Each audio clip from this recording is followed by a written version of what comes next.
जय श्री कृष्णा। अगर आप कृष्ण भक्त हैं तो इस कहानी को अंत तक जरूर सुने। वृंदावन में मीठे आनंद का अनुभव करने वाले अवश्य ही इस सत्य कथा को सुने। श्री वृंदावन की ब्रज भूमि में रहने वाला चंदन अपने माँ बाप का इकलौता बेटा था।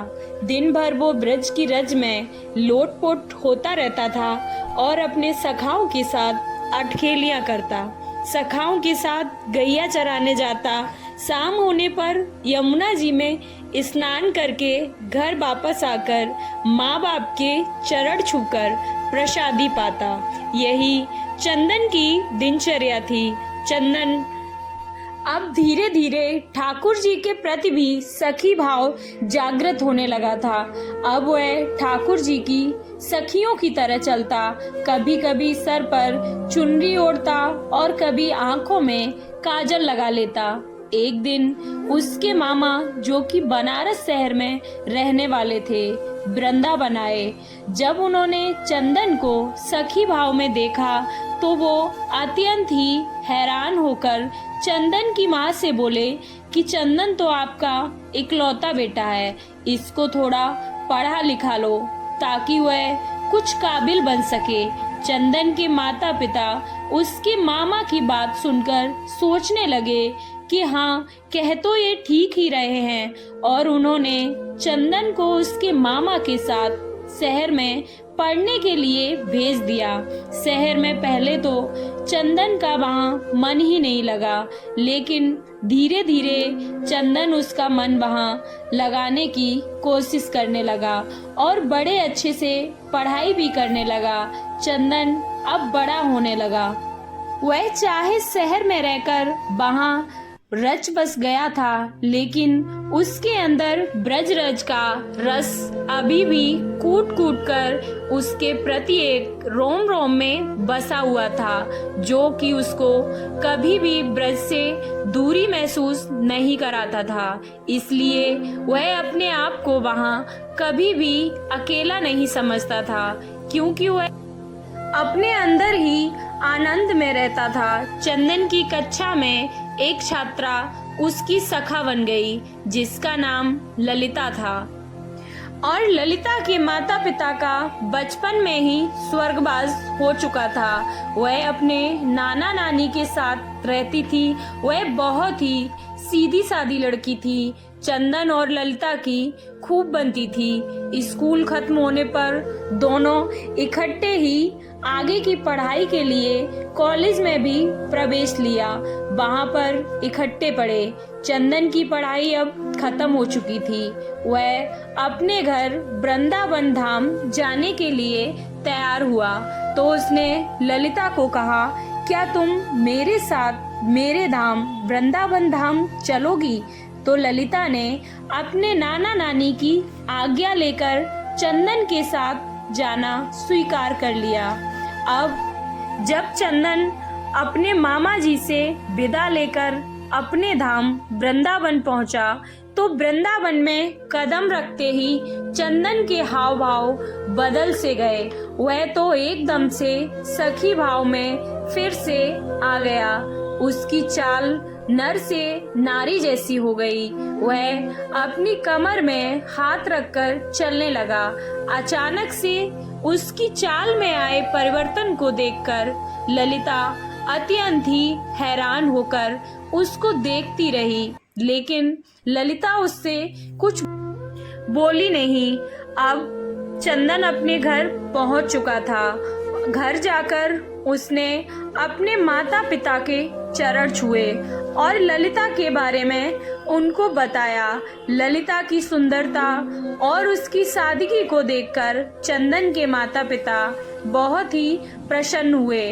और काफी दिन हो चुके थे ललिता को वृंदावन में आए, तो वह अब वृंदावन में काफी घूमने फिरने के बाद उसने चंदन से अब जाने की आज्ञा मांगी। तो चंदन ने अचानक से उसको कहा कि क्या तुम मेरी जीवन संगिनी बनोगी? तो तो ललिता अचानक ये शब्द सुनकर अत्यंत ही घबरा गई और लज्जा सी भी आ गई और उसने मुस्कुराकर चंदन को हामी भर दी। अब उन दोनों की शादी बड़ी धूमधाम से संपन्न हुई, लेकिन ललिता को कभी कभी चंदन का व्यवहार अत्यंत ही अजीब सा लगता था। चंदन कभी कभी अपनी आंखों में काजल लगाकर, सर पर चुंदरी ओढ़कर, कमर पर हाथ रखकर न जाने कौन सा नृत्य करता रहता था और किसको रिझाता रहता था। ललिता को यह सब कुछ समझ ही नहीं आता था। वह अत्यंत ही चिंतित हो जाती थी, लेकिन चंदन को वह कुछ बोलती नहीं थी। एक दिन उसने बड़ी ही हिम्मत से चंदन से पूछा कि कभी कभी ऐसा रूप तुम क्यों धारण कर लेते हो। तो चंदन मुस्कुराकर उसकी तरफ देखने लगा और तभी उसने मन में कुछ निश्चय किया और कहा कि प्रिय, तुम सुबह तैयार हो जाना, मुझे तुम्हें कहीं पर ले जाना है। ललिता को कुछ समझ नहीं आया, लेकिन पति की आज्ञा को मानकर वह जल्दी सुबह सुबह उठकर तैयार हो गई। चंदन उसको बरसाना धाम ले गया और किशोरी जी के निज महल में जाकर उसने अपने पाँव में घुंघरू बांधकर, आंखों में काजल लगाकर, कमर पर चुंदरी बांधकर नृत्य करना शुरू कर दिया। ललिता उसको देखकर हैरान हो रही थी कि अचानक से चंदन को क्या हो गया है। वह तो बस अपनी धुन में किशोरी जी के आगे नृत्य करता ही जा रहा था। उसका नृत्य इतना मंत्रमुग्ध करने वाला था कि वहां पर आए सभी भक्तजन ठिठक कर उसको नृत्य का आनंद ले रहे थे। बाहर से कभी कभी पवन का एक झोंका आकर चंदन के नृत्य का आनंद ले जाता और कभी कभी सूरज की किरणें अंदर आकर चंदन के पैरों में बजते नुपुर से निकली राधे राधे की ध्वनि को सुनकर आनंदित हो जाती। जब चंदन थोड़ा सा शांत हुआ तो उसने ललिता को बताया कि यह हमारी लाडली सरकार हैं, इनको तुम नमन करो। ललिता को तब भी कुछ समझ न आया। वह अभी भी असमंजस में ही थी कि किशोरी जी को प्रणाम करके वह वापस वृंदावन आ गए और दूसरी ओर उसी शाम ठाकुर जी और किशोरी जी यमुना जी में नौका विहार करने के लिए निकले और नौका बहुत ही सुंदर तरीके से सजी हुई थी और नौका में चारों ओर कमल और मोगरे के फूल लगे हुए थे। नौका में ठाकुर जी और किशोरी जी आमने सामने बैठकर एक दूसरे के रूप का रसपान कर रहे थे और उनके पीछे बैठी एक सखी हाथ में पतवार को लिए नौका को चला रही थी। तभी अचानक से सखी के हाथ से पतवार छूटकर यमुना में चली गई और वो घबरा सी गई और घबराहट के कारण वह अपने पैरों के नाखून से नौका की भूमि को कुरोदने लगी। तभी अचानक से ठाकुर जी का ध्यान पीछे बैठी सखी पर पड़ा और बोले, अरे सखी, इतनी घबराई हुई क्यों हो? उसने हाथ जोड़कर बड़ी विनम्रता से कहा, कन्हैया, मेरी पतवार यमुना जी में गिर गई है। तो ठाकुर जी मुस्कुराकर बोले, इसमें घबराने की क्या बात है? और आंखों ही आंखों में उन्होंने किशोरी जी को कुछ इशारा किया और फिर अब एक तरफ से किशोरी जी ने भी और दूसरी तरफ से ठाकुर जी ने भी अपने हाथ को यमुना जी में डाल दिया और वह दोनों अपने दोनों हाथों को पतवार की तरह चलाने लगे। लेकिन झुकने के कारण किशोरी जी के सिर पर ओढ़ी चुंदरी यमुना जी में भीग रही थी और उधर दूसरी तरफ ठाकुर जी का गले में पड़ा हुआ पीतांबर यमुना जी में भीग रहा था। हाथों पर पीतांबर और चुनरी पर लगा इत्र यमुना जी में घुल मिल रहा था। ठाकुर जी और किशोरी जी ने अपने हाथों से उस नौका को अब किनारे पर लगाया। अगले दिन ललिता की सास और ससुर चंदन के मामा के यहाँ कुछ काम से चले गए। अब घर में ललिता और चंदन बस दोनों ही अकेले थे। चंदन सुबह सुबह ही अपने काम पर चला गया और ललिता हाथ में मटकी को लेकर यमुना जी से जल भरकर ले आई।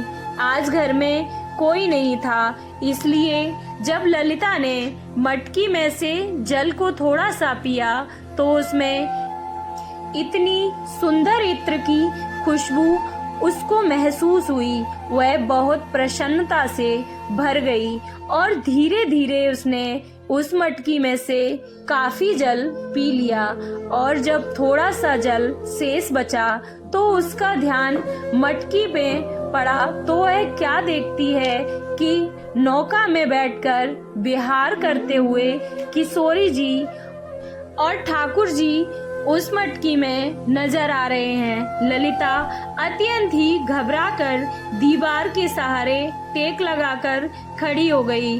उसको अब कुछ भी समझ नहीं आ रहा था। मटकी से पिया हुआ जल धीरे धीरे अब उसके पूरे शरीर में फैल गया था। उसकी आंखों में से न जाने कैसे अश्रुधारा बहने लगी।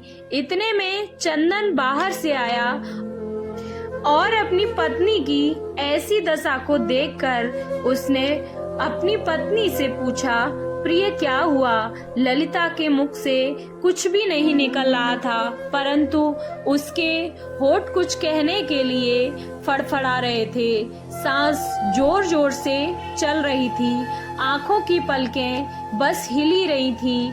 चंदन ने जब उसको झिझोड़कर बार बार पूछा तो उसने मटकी की तरफ इशारा किया और चंदन ने जब मटकी की तरफ देखा तो उसको कुछ भी समझ नहीं आ रहा था। तो उसको मटकी में ठाकुर जी और किशोरी जी की नौका विहार की छवि दिखाई दी और वह झूम झूम कर फिर से नाचने लगा और ललिता को पकड़कर उसने खींचकर जोर से अपने अंक में भींच लिया और कहने लगा, अरे प्रिय, आज तुझे इस ब्रज ने स्वीकार कर लिया है। आज तुझे मेरी श्यामा और श्याम जू ने स्वीकार कर लिया है। ललिता को कुछ समझ नहीं आ रहा था, वह कुछ भी समझ नहीं पा रही थी और चंदन की तरफ बस देखे ही जा रही थी। तो चंदन ने उसको समझाते हुए कहा कि तुम्हें कोई पुण्य कर्म किए होंगे जो तुझे ब्रज में कदम रखने का सौभाग्य प्राप्त हुआ है, लेकिन ब्रज में कदम रखकर तुम्हें सुख प्राप्त हो रहा था, लेकिन उस सुख को आनंद में बदलने के लिए तुझे किशोरी जी की आज्ञा की प्राप्ति भी तो जरूरी थी। इसलिए मैं तुझे बरसाना धाम ले गया ताकि तुझे भी वहाँ पर किशोरी जी का आशीर्वाद प्राप्त हो सके। यह उन्हीं की कृपा प्राप्ति है जो आज तुझे ठाकुर जी और किशोरी जी के नौका विहार के दर्शन इस मटकी में प्राप्त हुए, क्योंकि आज तुझे ठाकुर जी और किशोरी जी ने अपना लिया है। जो यमुना का जल धीरे धीरे उसके शरीर में प्रवेश हुआ था, वह ठाकुर जी और किशोरी जी की कृपा की छलनी से उसके पाप नीचे बैठ गए और अब उसके पुण्य कर्म ऊपर थे। इसलिए ललिता को इस आनंद की प्राप्ति अब हो चुकी थी और इस ब्रज में तो हर कोई आता जाता रहता ही है और उसको सुख की प्राप्ति होती ही रहती है, लेकिन जिस पर ठाकुर जी और किशोरी जी की कृपा हो उसको सुख के साथ साथ ठाकुर जी के आनंद की भी प्राप्ति होती है। इसलिए हमें ठाकुर जी के मीठे आनंद को अपने रोम रोम में प्रवेश करा के उस आनंद से प्राप्त प्रेम की मृग तृष्णा को इतना बढ़ाएं कि वह प्रेम आंखों में से निकलने वाले नमकीन आंसुओं के द्वारा बहकर ठाकुर जी और किशोरी जी की मीठी कृपा से सराबोर हो सके। आपको ये कहानी कैसी लगी? और आपने अगर मीठे से वृंदावन की रस का आनंद लिया है तो कमेंट बॉक्स में जय श्री कृष्णा लिख के वीडियो को लाइक, चैनल को सब्सक्राइब करना ना भूलें। जय श्री कृष्णा। राधे राधे।